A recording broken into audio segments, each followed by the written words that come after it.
number 24 Michigan at number 22 Illinois, 3:30 p.m. Eastern Time on CBS.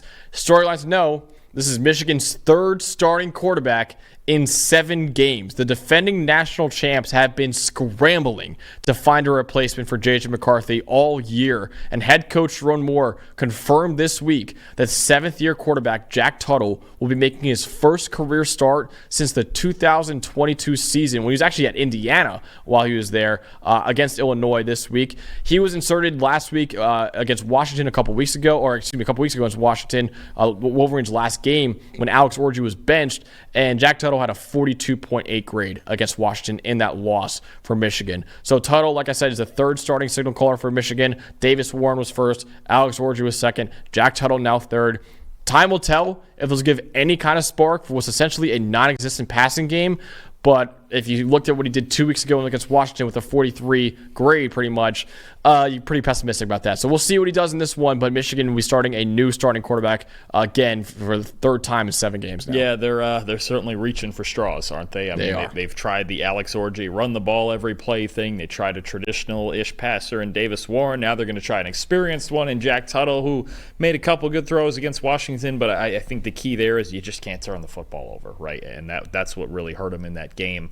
Yeah, I mean, Michigan, they're trying. They're trying to balance this thing out because they can run the ball. We know they can run the ball. The O-line's getting a little bit better in run blocking, and obviously Mullings and Edwards are dangerous, but you can't continue to be last in the Power 5 in passing yards per game. I think it's less than 100 yards a game they're getting through the air. So they're trying to find it. And look, this is a team, Illinois, that they're a good football team, and they're an aggressive defense, and I guarantee you they're gonna try to at least stack the box and make Tuttle beat them. So before we get to the matchups, I think this is a good conversation to have. Who would you go with right now out of everyone you've seen, or would you even go with the kid, Jaden Davis? Jaden Davis, I know you're not a big recruit guy, but Jaden Davis is a top 10 quarterback coming out of high school. Would you even try the kid out and see what he's got out there? I got to be honest, from what we've seen from all 3 of them, I would probably just stick with Orji and just run some sort of option-oriented offense. I think that it's really, if you're just not going to have a passing game with any of them, then go with the best runner. Look, it worked in the USC game. It wasn't working early in the Washington game. It felt a little odd that they did make the switch at that moment. They're just... It's not just the quarterbacks, too. The pass protection's been rough. They replaced the entire offensive line in the offseason. They lost so much production outside where Colson Loveland's really only their only legitimate passing weapon, right? So it's not just the quarterbacks. To me, look, it's a grind. It's going to be hard for them to make the playoff and get through the rest of the season. They have a tough schedule down the stretch, but it probably is, look, just put Orji in there and run the ball. But they're going to give it a shot. They're going to still try to find a passing game and figure this thing out. And yeah, I get it. It's hard to be one-dimensional. It's hard to be that one-dimensional for sure. Listen, they see it in practice, so maybe he's not ready. I would probably start Orji as well. I think I'm with you there. But I think what Davis Warren has shown this year, like, he's been okay at least. Like, there's been a lot of moments where he's not been good, but like there's been moments where, like, okay, this is like passable at least. So maybe he's the best passer on the team. And then also there's part of me that's like, dude, you got a 4-star quarterback who's a true freshman. Just see what he's got. And it's got to be maybe close to what you have right now. I wonder if you might see Davis once they really feel like, okay, we're out of the playoff picture. Yeah. And once the games and look ahead to next year. Don't give him all that pressure and look ahead to next year, so it doesn't matter quite as much, But I wouldn't want to throw Davis in there against Oregon with your season on the line. That feels unfair to the kid, right? So yeah. I think if and when the games don't matter as much, then you might see Davis, but they're going to keep trying to find a solution to stay in this as long as they only have 2 losses. Definitely. So let's flip over to the other side of the ball, Dawn. You have the Illinois offense in this game. What should we be looking out for when they have the ball? Yeah, honestly, this is kind of a recap of what we've talked about with the main points of both of these teams, right? And it's that Illinois, we'll start with Illinois because we've had them a little less than Michigan. We'll rewind this, is that they added 2 big-time offensive tackles in the transfer portal, right? J.C. Davis and Melvin Priestley. And last year, their offensive line was their biggest problem. This year, it's really been a strength, right? And they've gotten a lot better in pass protection. Luke Altmaier has the 10th best clean pocket passing grade in the country. Now, what you're getting, though, is they've been really good in all their games in pass protection. Their offenses looked really good.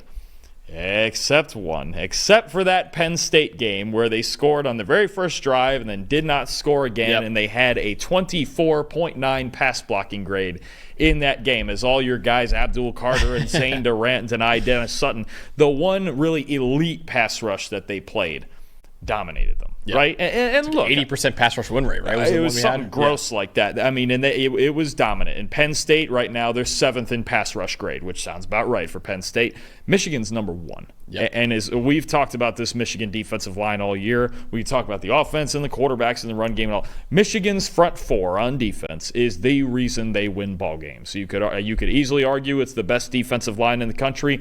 It's Mason Graham that you see right there. It's big Kenneth Grant, number 78. Josiah Stewart is the highest graded defensive player in the country right now off the edge. Derek Moore is really good. Rayshon Benny's really good. This defensive line is the reason they win games. And if they win this game, it'll be the reason they win this game because they'll have dominated Illinois' offensive line just like Penn State did, and it'll probably be something like 21-7 again, right? This is where Illinois, if they feel like they need to do it, if they can block this front 4 at all, they have a shot. Because Altmaier's been good. He is good. He's a good quarterback. Pat Bryant, good on the outside. Zachary Franklin's good on the outside, right? They've got players on the outside. They've got a passing game they can work with. The difference for Altmaier to me in this game, here you want a stat real quick. Against Michigan, opponents, their opponents so far have an average time to throw of 2.4 seconds. They know they can't block them. Yeah. What they do is get rid of the ball, okay? And this Michigan coverage unit is not as good as they were last year. They're just not. It's their coverage grade is down somewhere in the 50s. It's like 58th or somewhere around there. Will Johnson's obviously great. The depth in the secondary and the depth of this coverage unit is not there. They're missing Rod Moore a lot. They're missing Rod Moore a lot. Obviously, Keon Sabb leaving. Younger guys at that other cornerback spot away from Will Johnson. We saw when they played Texas, just don't throw at Will Johnson. Just don't do it. It's the mistake Miller Moss made. It's the mistake, even back when they were playing Fresno State, that they made. Just don't throw at Will Johnson. And get rid of the ball quickly before those guys, those big monsters that are first in pass rush win rate so they can't get there. Luke Altmaier, though, the only difference between him and Will Rogers does get rid of the ball, right? We're talking about Washington beating Michigan. It was something in the 2.1s that he had for a time to throw. I mean, but that's what he's been doing his whole career. Yeah. Luke Altmaier's time to throw right now is 3 seconds. That's too long. You don't have 3 seconds against Michigan. You just don't. You got to get rid of the ball quicker. It can't be 3-2, 3-5. You hold the ball that long, you're going to be on your back, right? So it's a matter of if they can protect Altmaier at all, and if he can get rid of the ball, because sometimes it is about your quarterback helping your offensive line as opposed to the other way around. This is a moment where Altmaier needs to make even quicker decisions than he usually does. And Michigan's D-line, if he doesn't, could just take this game over. It's the same exact theory I had against Washington, but Will Rogers got rid of the football.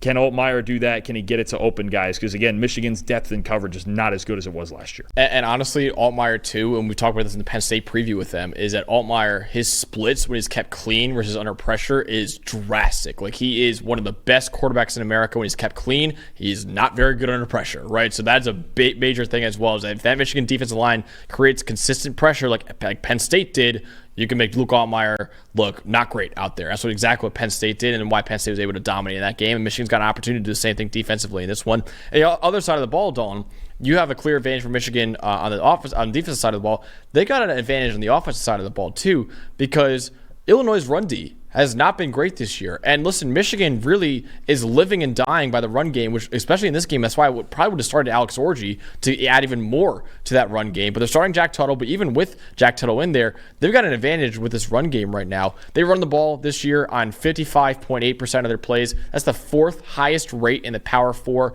Khalil Mullings has been the star in that run game. He has a 90.6 rushing grade this year. That is 3rd among FBS backs, 11 carries of 10-plus yard runs as well. Illinois, Dawn, has the worst run defense grade in the Power 4 at a 61.2 run defense grade. They have allowed 5.4 yards per carry. That's the 7th highest rate in the Power 4.